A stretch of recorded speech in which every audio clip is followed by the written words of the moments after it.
আসসালামু আলাইকুম, স্বাগতম সবাইকে এক্সপ্লোর বাই তাজবির ইউটিউব চ্যানেলে। আজকে আবারও হাজির হলাম নতুন একটি চাকরির নিয়োগ বিজ্ঞপ্তি নিয়ে। গণপ্রজাতন্ত্রী বাংলাদেশ সরকার সিভিল সার্জনের কার্যালয় কক্সবাজারে একটি চাকরির নিয়োগ বিজ্ঞপ্তি প্রকাশ পেয়েছে।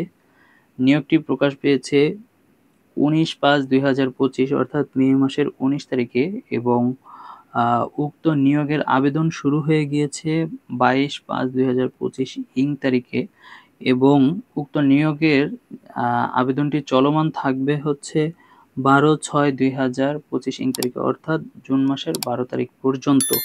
যারা আবেদন করতে ইচ্ছুক অবশ্যই 12 তারিখের মধ্যে আবেদন সম্পন্ন করবেন।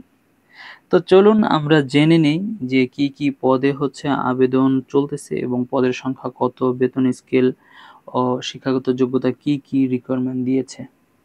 তো আমরা যদি শুরুতেই একটু দেখি যে পদের নাম হচ্ছে পরিসংখ্যানবিদ। পদের সংখ্যা হচ্ছে 5 জন। বেতন বা গ্রেড স্কেল হচ্ছে 10,200 থেকে 24,680 টাকা। শিক্ষাগত যোগ্যতা হচ্ছে ক নম্বর, কোনো স্বীকৃত বিশ্ববিদ্যালয় হতে পরিসংখ্যান বা গণিত বা অর্থনীতি বিষয়ে স্নাতক বা সমমানের ডিগ্রি। খ নম্বর হচ্ছে কম্পিউটার চালানোর দক্ষতা থাকতে হবে। 2 নম্বরে যদি দেখি স্টোর কিপার, পদের সংখ্যা 7 জন। বেতন স্কেল হচ্ছে 9,300 থেকে 22,490 পর্যন্ত।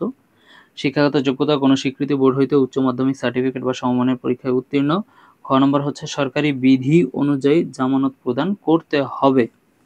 আচ্ছা, 3 নম্বর যদি দেখি কোল্ড চেইন টেকনিশিয়ান, এখানে পদের সংখ্যা 1 জন, গ্রেড 15, বেতন স্কেল হচ্ছে 9,700 থেকে 23,490 পর্যন্ত। শিক্ষাগত যোগ্যতা কোনো স্বীকৃত বোর্ড হইতে রেফ্রিজারেশন বা এয়ার কন্ডিশনিং ট্রেডে উচ্চ মাধ্যমিক সার্টিফিকেট, ব্র্যাকেটে এখানে ভোকেশনাল উল্লেখ করা আছে, পরীক্ষায় উত্তীর্ণ হইতে হবে। অর্থাৎ এটা হচ্ছে ভোকেশনাল থেকে রেফ্রিজারেশন বা এয়ার কন্ডিশনের ট্রেডে উচ্চ মাধ্যমিক মানে হচ্ছে এইচএসসি সম্পন্ন করতে হবে। 4 নম্বর হচ্ছে কীটতত্ত্বীয় টেকনিশিয়ান, পদের সংখ্যা 2 জন, গ্রেড 15, বেতন স্কেল 9,700 থেকে 23,490 পর্যন্ত। কোনো স্বীকৃতি বোর্ড হইতে জীববিজ্ঞান বিজ্ঞান বিভাগে উচ্চ মাধ্যমিক সার্টিফিকেট বা সমমানের পরীক্ষায় উত্তীর্ণ হইতে হবে। অর্থাৎ আপনি যদি জীববিজ্ঞান বা বিজ্ঞান বিভাগে এইচএসসি কমপ্লিট করে থাকেন তাহলে আপনি এই পদে আবেদন করতে পারবেন। 5 নম্বরে হচ্ছে অফিস সহকারী কাম কম্পিউটার মুদ্রাক্ষরিক, পদের সংখ্যা 2টা, গ্রেড হচ্ছে 16, বেতন স্কেল 9,300 থেকে 22,490 পর্যন্ত। শিক্ষাগত যোগ্যতাটা যদি দেখি ক নম্বর, কোনো স্বীকৃত বোর্ড হইতে অনন্য দ্বিতীয় বিভাগ বা সমমানের জিপিএতে উচ্চ মাধ্যমিক সার্টিফিকেট বা সমমানের পরীক্ষায় উত্তীর্ণ হতে হবে। খ নম্বর হচ্ছে কম্পিউটার চালানোর দক্ষতা এবং কম্পিউটার ব্যবহারের ক্ষেত্রে MS Word, Excel, power point এবং ডাটা এন্ট্রির কাছে অভিজ্ঞতা থাকতে হবে। গ নম্বর হচ্ছে কম্পিউটার টাইপিংয়ে প্রতি মিনিটে বাংলায় অনন্য 20 শব্দ এবং ইংরেজিতে অনন্য 20 শব্দের গতি থাকতে হবে। অর্থাৎ অফিস সহকারীতে আপনি আবেদন করতে পারবেন যদি হচ্ছে আপনি এইচএসসি কমপ্লিট করে থাকেন এবং মাইক্রোসফট ওয়ার্ড, এক্সেল, পাওয়ার পয়েন্টে আপনার ভালো দক্ষতা থাকে এবং টাইপিংয়ে হচ্ছে প্রতি মিনিটে আপনি যদি বাংলায় 20 এবং ইংরেজিতে 20 শব্দ লিখতে পারেন তাহলে অবশ্যই অফিস সহকারী কাম কম্পিউটার মুদ্রাক্ষরিক পদে আপনি আবেদন করতে পারবেন। 6 নম্বর যদি দেখি স্বাস্থ্য সহকারী, এখানে হচ্ছে পদের সংখ্যা অনেক বেশি, 148 জন, গ্রেড হচ্ছে 16, বেতন স্কেল 9,300 থেকে 22,490 পর্যন্ত। শিক্ষাগত যোগ্যতা কোনো স্বীকৃত বোর্ড হইতে উচ্চ মাধ্যমিক সার্টিফিকেট বা সমমানের পরীক্ষা উত্তীর্ণ। অর্থাৎ আপনি যদি এইচএসসি কমপ্লিট করে থাকেন তাহলে হচ্ছে স্বাস্থ্য সহকারীতে আপনি আবেদন করতে পারবেন। এক্সট্রা কোনো রিকোয়ারমেন্ট এখানে নেই। 7 নম্বর যদি দেখি ড্রাইভার, এখানে পদের সংখ্যা 4 জন, গ্রেড হচ্ছে 16, বেতন স্কেল 9,300 থেকে 22,490 পর্যন্ত। শিক্ষাগত যোগ্যতা যদি দেখি ক নম্বর, কোনো স্বীকৃত বোর্ড হইতে জুনিয়র স্কুল সার্টিফিকেট বা সমমানের পরীক্ষা উত্তীর্ণ, অর্থাৎ আপনাকে জিএসসি পাস অবশ্যই হইতে হবে। এবং খ নম্বর হালকা গাড়ি চালানোর বৈধ হালকা ড্রাইভিং লাইসেন্স, অর্থাৎ আপনার হচ্ছে লাইসেন্স থাকতে হবে যেটা কিনা হচ্ছে লাইট লাইসেন্স থাকতে হবে। গ নম্বর অভিজ্ঞতা সম্পন্ন চালকদের অগ্রাধিকার দেওয়া হবে। এখন অভিজ্ঞ কিনা সেটা বোঝার জন্য আপনার যদি লাইসেন্স থাকে তাহলে লাইসেন্সে তো হচ্ছে আপনার ডেট দেওয়া থাকবে, সেক্ষেত্রে হয়তো আপনাকে অভিজ্ঞতা যাচাই করবে। তো এই ছিল হচ্ছে পদসমূহ এবং গ্রেডসমূহ বা শিক্ষাগত যোগ্যতার বিষয়গুলো। আমরা যদি একটু আবেদনের শর্ত নির্দেশনাবলী খেয়াল করি, আগ্রহী প্রার্থীগণ http:// হচ্ছে cscox.teletalk.com.bd ওয়েবসাইটে প্রকাশিত নির্দেশনা মোতাবেক অনলাইনে আবেদন করতে পারবেন।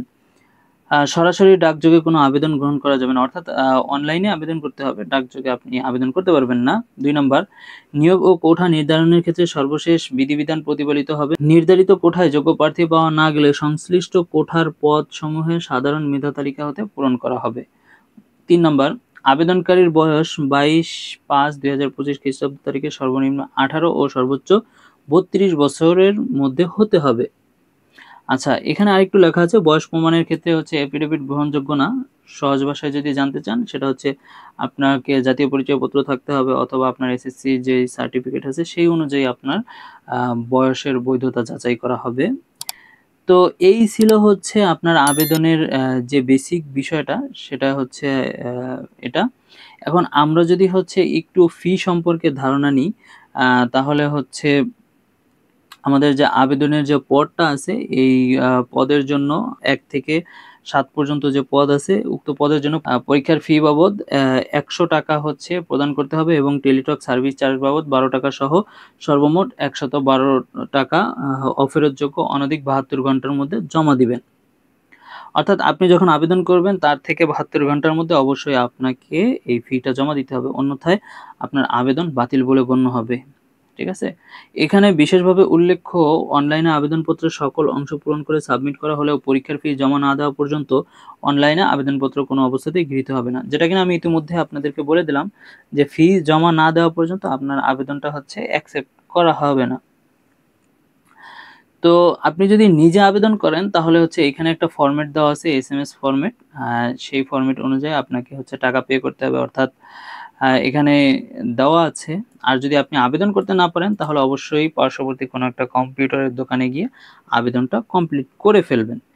যদি আপনি নিজে আবেদন করেন সেক্ষেত্রে এখানে যে SMS এর এক্সাম্পলটা আছে, অর্থাৎ আপনি আবেদন করার পরে অবশ্যই একটা ইউজার আইডি পাবেন এবং ওই ইউজার আইডিটা আপনি হচ্ছে 16222 নাম্বারে লিখে পাঠাবেন। আর যদি এক্সাম্পল দেখেন, এখানে লেখা আছে CS Cox স্পেস দিবেন, দেওয়ার পরে আপনার যে আবেদন আইডিটা আছে বা ইউজার আইডিটা আছে ওইটা আপনি এখানে লিখে পাঠাবেন। ফিরতে একটা SMS আসবে, SMS আসার পরে এইখানে হচ্ছে আপনাকে একটা নোটিফিকেশন দিবে 112 টাকা কেটে নেওয়ার। তো ফিরতি SMS এ আপনি হচ্ছে আবার লিখবেন যে হচ্ছে CS Cox, একটা স্পেস দিবেন, তারপরে হচ্ছে আপনাকে ফিরতি SMS একটা পিন দিবে, ওই পিনটা লিখে আপনি হচ্ছে আবার পুনরায় 16222 নাম্বারে পাঠিয়ে দিবেন। এরপরে আপনাকে হচ্ছে একটা ইউজার আইডি এবং পাসওয়ার্ড দেওয়া হবে, যেটা কিনা আপনি আপনার কাছে সংরক্ষণ করবেন। যখন অ্যাডমিট কার্ড ডাউনলোড করবেন তখন হচ্ছে আপনার এই বিষয়টা প্রয়োজন পড়বে। তো এই ছিল হচ্ছে আমাদের কক্সবাজারের যে নিয়োগ বিজ্ঞপ্তি সেটার বিষয়বস্তু। তো যারা আবেদন করবেন অবশ্যই 12 তারিখের মধ্যে আবেদন সম্পন্ন করে ফেলবেন। আমাদের ভিডিওটি যদি ভালো লেগে থাকে অবশ্যই আপনার বন্ধুদের সাথে শেয়ার করবেন এবং এই জাতীয় চাকরির যে কোনো আবেদন সবার আগে পেতে আমাদের চ্যানেলটি সাবস্ক্রাইব করবেন। অবশ্যই বেল আইকন বাটনটি ক্লিক করতে ভুলবেন না। তো এতক্ষণ সাথে থাকার জন্য সবাইকে অসংখ্য ধন্যবাদ। সবাই ভালো থাকুন, সুস্থ থাকুন। আসসালামু আলাইকুম।